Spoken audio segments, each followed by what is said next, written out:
Reluctant Homesteader here. So on today's What Is She Up To Now? I am getting ready to render suet. So suet is beef fat, and I'm going to render down, let's see here, I have 4.5 pounds of suet. And then in here I have suet, and I also had a bunch of fat from a beef heart that I had. So I'm going to add that to it as well. And I am just in the beginning process, but this is going to be a low and slow in the Dutch oven experiment. I've never rendered fat before, but it's definitely something that I'm becoming more and more interested in as I go along my journey, because, you know, using animal fats was preferred over butter or olive oil back at the turn of the century. So yeah, I'm just very interested in what this is going to be like. But a friend of mine brought me tallow from venison, and it just awakened so many of my senses and changed the way that my body wants to consume food. It's so much less about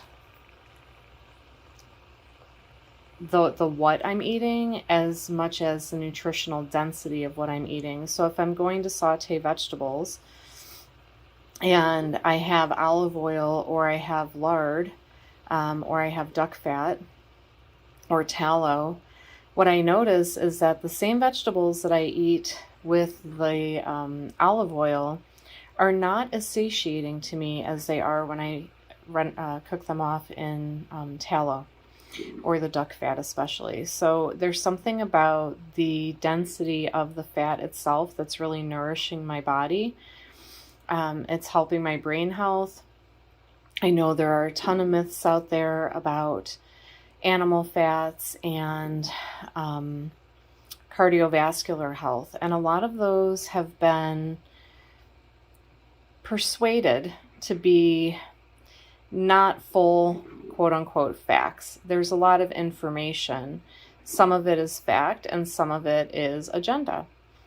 So for now, I'm going to keep following the instincts of my body and render some fat for myself, and we'll see how it goes. So stay tuned. We're starting this right on the hour, and I'm going to keep track of how long it takes to really get everything rendered down. Okay, so here we are after 1 hour and 30 minutes. All of the fat, for the most part, has melted. There's these pretty big chunks here. The suet definitely broke apart much sooner than these bigger pieces. I'm not, again, first time ever doing this. I'm not quite sure what this is supposed to look like. My hunch is that I could probably strain this off right now and have some pretty savory fat. I do want to let it go a little longer and see if more transpires with these big hunks. Yeah, so give it maybe another 40 minutes or so. I have the stovetop on low, and I did have the lid on. So we're just going to keep it rolling here for a little bit and see what the final result is. Stay tuned. So here we are 3 hours later, and you can see that it's reduced quite a bit. Also, the liquid is a lot more clear. So I am at the point now where I'm going to let it cook for about another 30 minutes, maybe 35, and then I'm going to pour it off. Okay, so this made me really sad. I began pouring it off and unfortunately missed the strainer and lost some of it on the counter, and that's unfortunate.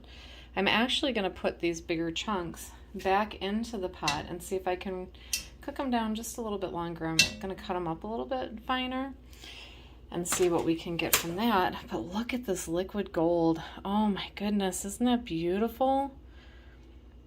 That is going to make a lot of containers of tallow. This is the tallow.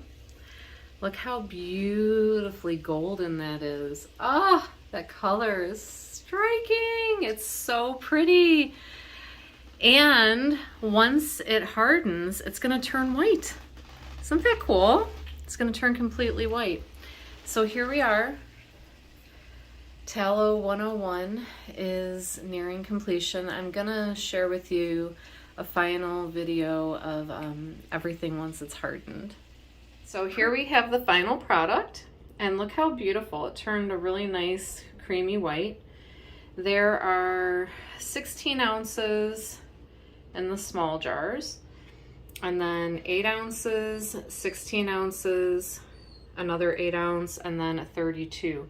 So I think total that's about 3.5 pounds of beef tallow, so that's pretty good. So as I said in the beginning of the videos, I have never done this before. It's my first time rendering animal fat. From what I've read, the tallow can stay shelf stable in a room temperature environment with the lid sealed for up to 12 months. Now, a couple things that I've read about that I think are of interest. Some people do not keep them on the shelf and they immediately put it in a freezer or refrigerator, and it'll last a long time. When you open tallow and it smells like turpentine or off, it has gone rancid and it is no longer consumable. Think of nuts. You know how when you have nuts that have been in too hot of an environment or are old, and they just have a really funky smell when you first open them, and you know it's not a good idea to consume them. It's the same thing with rendered fats. So my understanding is that chicken fat, duck fat, maybe even turkey fat, although I haven't heard of that, mostly duck and chicken, 4 months. Beef tallow, a year. Lard, about the same. I've worked with lard, I've worked with duck fat, and venison tallow. This is my very first time I'll be using beef tallow, and I'm so excited. Now, I was curious about why my body felt so different after I ate tallow, and I wanted to learn more about rendered animal fats and why they've gone out of favor. Why is it that canola oil, olive oil are typically the go-tos? I grew up in the late 70s. I was born in the late 70s, grew up in the 80s, and Crisco was a big thing. So I got an excellent book, and it's called, sorry, my dog is sitting on the book, The Fat Kitchen, and it is by Andrea Chesman. I also have Nourishing Fats by Sally Fallon, but I haven't really dived into that one yet. What's interesting is she gives a lot of historical information about animal fats and vegetable fats, and why vegetable fats came onto the market, and why animal fats soon began to lose favor by the general population. And it's not what you think. You know, the research, there have been some research studies conducted by the American Heart Association, but there are a lot of other agendas at play, and it is not only about health, it is about profit. And it turns out that plant oils, seed oils, can be more abundant than animal fats. They're also a quicker process. So when you, if you, if you're like me and you see, you have a jar of tallow and it makes your mouth water, that's a pretty good sign. I don't ever feel like that with olive oil. I don't use canola oil. I don't use Crisco. It was predominantly butter, any type of bacon grease, and then, the olive oil. But lately I've been cooking with duck fat that I got from a local source, and also the tallow that my friend gave me. and lard. I got lard from one of the local farms. And wow, it's night and day. Everything that's cooked in the animal fat, I want less of it, but I feel very satiated and nourished. My joints feel better. I think I told you earlier that my brain function is changing. Like I can really feel the difference. And when you think about our brains, they need fat. That's why a lot of survivalists, if you watch any survival shows or read stories, one of the biggest problems is not water and it isn't food. It's food that's too lean and they don't have access to fat. So fat is very, very, very important for our systems. And seed oils, while they are consumable, are not always the best for our body. And so do your research, look things up. Like I said, this book, The Fat Kitchen, is fantastic. And I know that there's a lot of great reviews about I think it's called Nourishing Fats by Sally Fallon. So, all right. Well, more experiments to come, I'm sure. A couple things that I want to add. Do's and don'ts that I learned from today. So, tallow used to be used for making candles.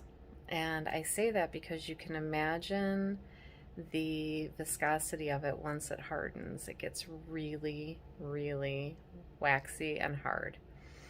So I showed you the whoops, how I poured it on the counter. That was a fun experiment to get it off of the counter. What I learned is to put the vessel that I'm straining everything off in the sink. So the second round, I had some nice bits left in the pan. I cooked those a little longer and then I strained it off. So I put everything in the sink, the strainer and the vessel, strained it, no problem, and then soaked everything in hot water with a little bit of baking soda and soap. To get it off the counter, however, took quite a lot of ingenuity. I almost felt like I should just stick a wick in it and burn it down. Learn as we go, right? Learn as we go. If this were to happen again, I would scrape it off of the counter because there's no chance that water's going to get it off. So just, think ahead, plan ahead. I hadn't done that. I didn't know what to anticipate, so I want to share that with you. Just give yourself plenty of space and time. It's a nice slow and low process. And it gets really, really firm when it cools off. And I hadn't anticipated that. It's not as soft as lard. Lard can get, it's, a little bit softer, but not tallow. So have a wonderful, wonderful day. Thank you so much for watching.